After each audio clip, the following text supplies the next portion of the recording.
Guys මේ ඉන්නේ අපේ ගෙදරට අලුතෙන්ම ආපු තාර බබාලා දෙන්න. එතකොට මේ දෙන්න මම ඊයේ තමයි ගෙනාවේ. එතකොට දැන් මේ වෙද්දී එයාලා අපේ ගෙදර තියෙන පරිසරයට හැඩවෙමින් තමයි ඉන්නේ.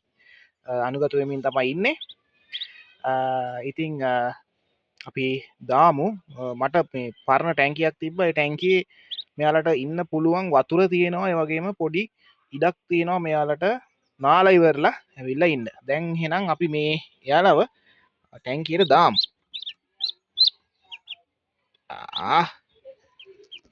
ඔන්න එක්කෙනෙක්ව දැම්මා. අනිත් එක්කෙනාවත් දාමු අපි එහෙනම්.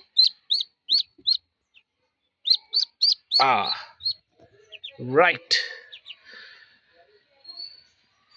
මෙයාලට තාම දැන් මම පෙට් ෂොප් එකෙන් ගන්නකොට මෙයාලට වයස හරියටම සතියක් වගේ.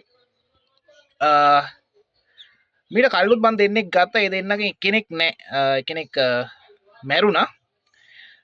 දැන් ඉන්නේ තාර ගෑනු සතා ඉන්නවා. මම එයාලව ඉස්සරහට වීඩියෝ වලින් ඔයාලට පෙන්නන්නම්. දැනට මේ දෙන්න තමයි චැලෙන්ජ් එක ටිකක් ලොකු වෙනකම් මෙයාලව බලා ගන්න වෙනවා. ඉතින් බබාලා දෙන්නෙක් බලා ගන්නවා වගේ.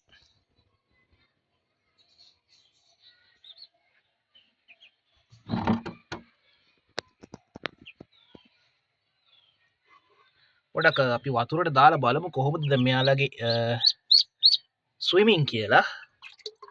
ආය වතුරට ඉන්න කැමති නෑ. අනිත් එක්කෙනත් දාලා බලමු පොඩ්ඩක්. ඔව්. යානම් චුට්ටක් වතුරේ ඉන්න ආසයි. නෑ. එයත් ගොඩට එන්න තමයි උත්සාහ කරන්නේ.